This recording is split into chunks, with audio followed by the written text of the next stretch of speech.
Ba-da-bum, ba-da-bum,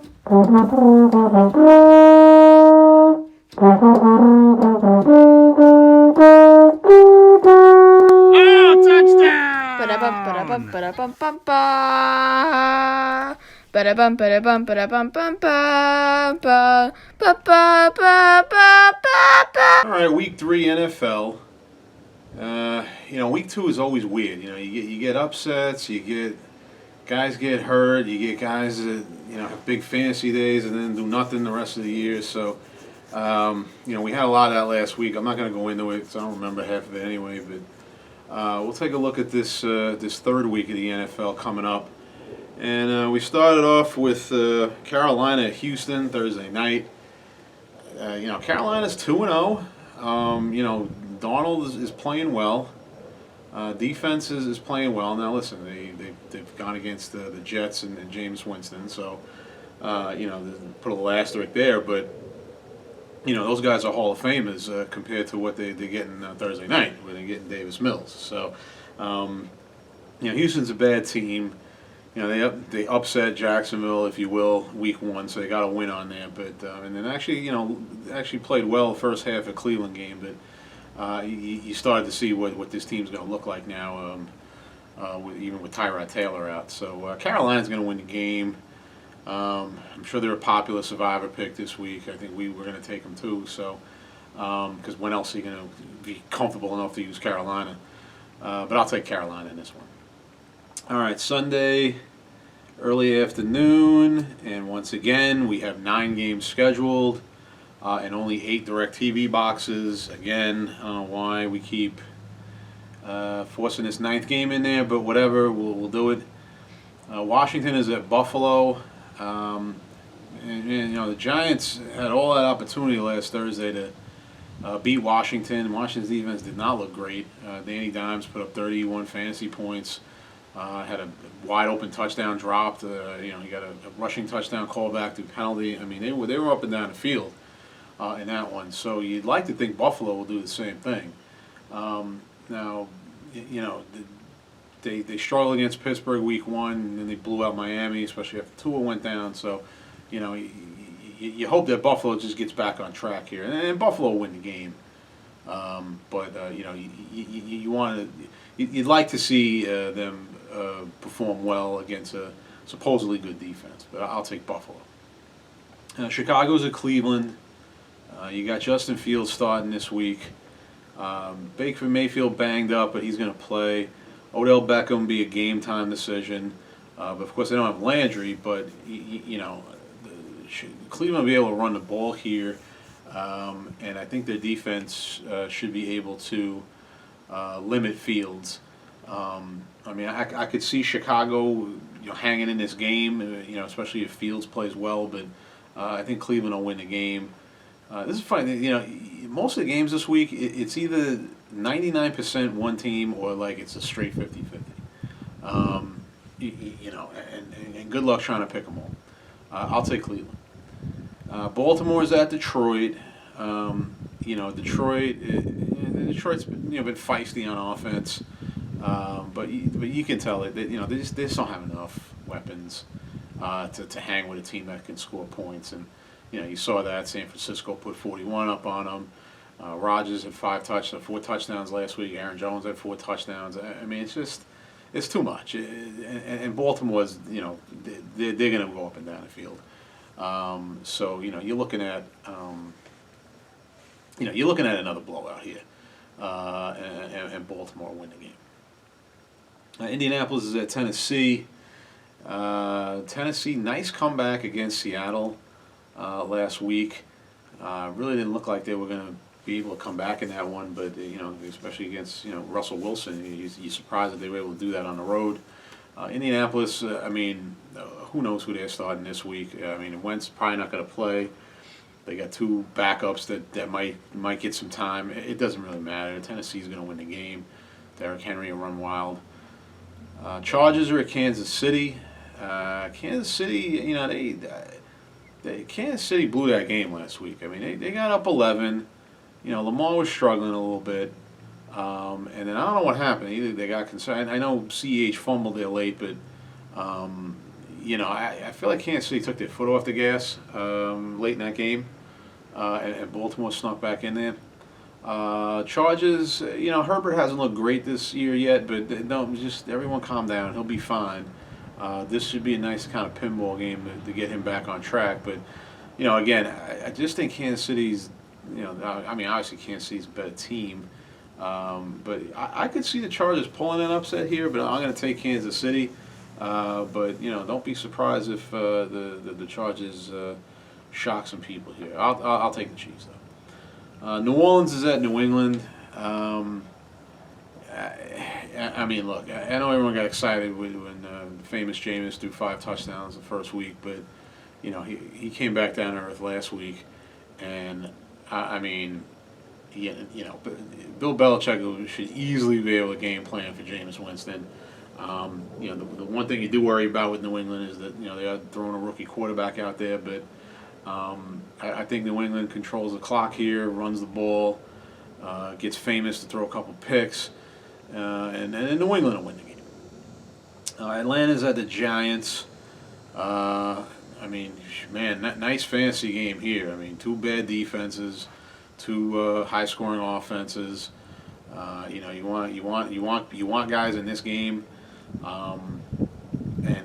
Oh boy, jeez, who are you gonna take here? This one's a toss-up. I'll take Atlanta just because, I don't know. Neither of these teams are good. Atlanta's got slightly better players, and Danny Dimes after the 31 fantasy point performance is gonna, is probably due for a regression.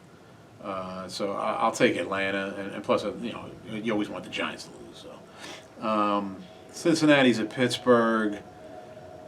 Joe Burrow last week, he had gone 199 pass attempts without throwing an interception, then threw an interception on 3 straight throws, which he then followed up with 2 straight touchdowns. Listen, they got playmakers on offense that they can move the ball, but Pittsburgh's defense should be able to mitigate that somewhat, and they've got enough weapons where should be able to stay ahead in the game. But again, who knows? This could be another shootout too. But I'll take Pittsburgh to win this one. And then Arizona's at Jacksonville, and man, I tell you, Jacksonville, they just don't look good at all. Lawrence is obviously struggling. Outside of Marvin Jones, there hasn't been a real consistent playmaker on offense, and they just look like a bad team right now, because they are a bad team. So not a lot of analysis needed there. But Arizona's on fire. There's no way Jacksonville's going to be able to keep up with them, and defensively they're not going to be able to stop what's his face. So I'm just going to take Arizona to win. We don't need to really spend a whole lot of time on that. All right, Sunday afternoon, late Sunday afternoon games. You get the Jets at Denver. The Jets, the Jets. I don't know what to tell you here. And listen, Denver's not great, but listen, they beat up on a weak Giants team. They handled a weak Jacksonville team, and now you're getting the Jets, and then before you know it, Denver's going to be 3-0. And look out. So, again, the Broncos can run the ball. The Bridgewater's playing fine, and their defense is good, and that's more than enough to beat the Jets most Sundays, and certainly this one included. So I'll take Denver. Miami's at Vegas. Now listen, Brissett is a serviceable backup, but any time you get a guy thrown in the middle of the game when a guy gets hurt, team's going to struggle. So I'm not surprised they got shut out, but I think Miami will be okay as far as having Brissett in there for the time being. That being said, they're not going to be able to outscore Vegas. The Raiders are off to a good start. They're 2-0. Big win on Monday night, and then handling Pittsburgh in Pittsburgh last week. Carr's banged up, but he'll play, and they'll win. So I'll take Las Vegas. Tampa Bay is at the Rams.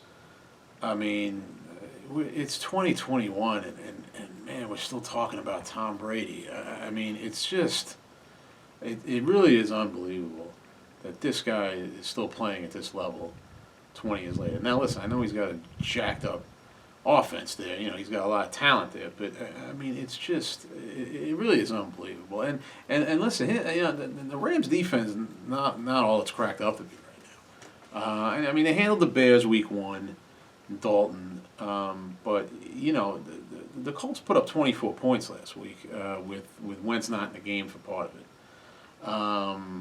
So I mean, again, they've got a great pass rush, but. Don't think for a minute that Tampa is going to be slowed down all that much by this Rams defense. I'm going to take Tampa to win. I mean, this should be a great game. And Stafford and that offense can certainly keep up to a point, but just the way they're playing. I mean, how are you picking against Tampa right now is all I'm saying. How are you picking again? This is not a game where you say, all right, Tampa's going to lose this game. They could lose the game, but you're certainly not going to go with that. So I'll take Tampa Bay. Seattle's at Minnesota. Boy, remember when the Russell Wilson, Pete Carroll Seahawks would handle their business? They would win games they were supposed to win. They take care of things at home, and now they're turning into the Cowboys. I mean, the way they lose games, Seattle, the last 2 years has just been comical. I don't know, and again, I was half watching that game in the corner of a screen, so I didn't really see a lot of the detail of what happened. But I'm just looking at the score and time left. How does Seattle lose that game? Seattle had no business losing that game. But that's what Seattle is now. I mean, Seattle's just, you can't trust Seattle. I mean, listen, Tennessee's good, but I mean, they were up 2 touchdowns in the fourth quarter, I think. I don't remember who it was. They were up at home by a score where it was all right, they should close this out, and then they didn't close out and they lost in overtime. And then Minnesota, of course, is a franchise for 60 years now that just can't get it done when it counts.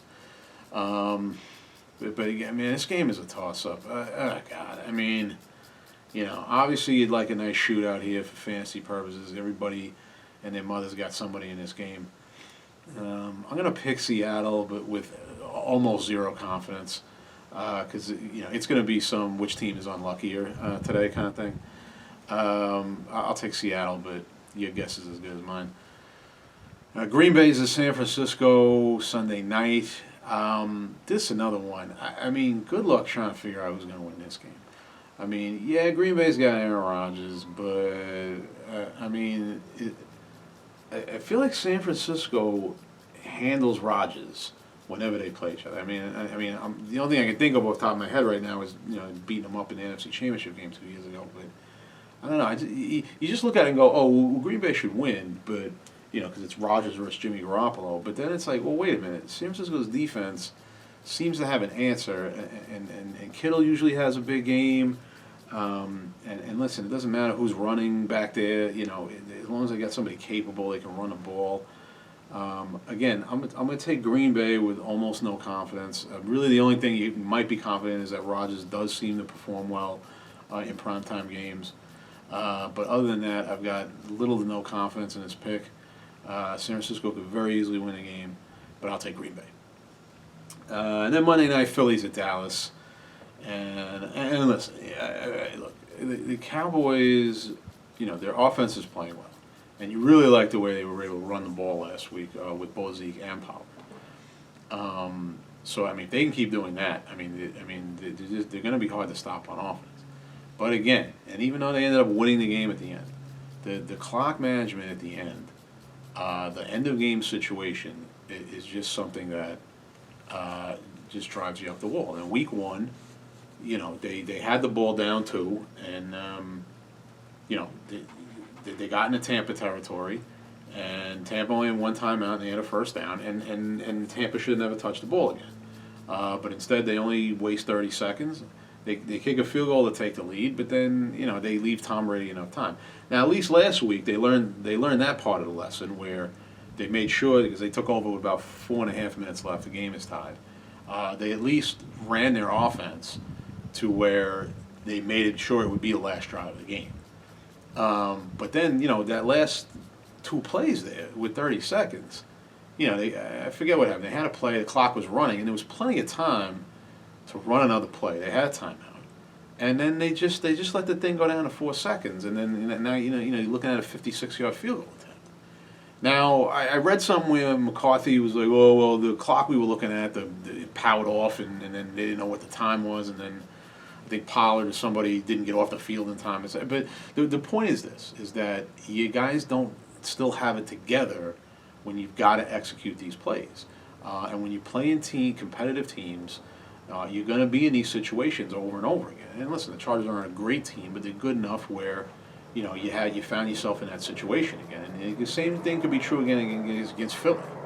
You got to clean up this end of game clock management stuff. And this is what drives me nuts. When McCarthy was coaching Green Bay, they beat Dallas every time, and every single clock management challenge, coaching decision thing was always on point. And that was like one of the things when we got McCarthy. I was like, all right, well at least he's a good, and then he's good at this game management stuff. And then he gets here, and the friggin' wheels fall off. So I don't know what the problem is, but let's get it together.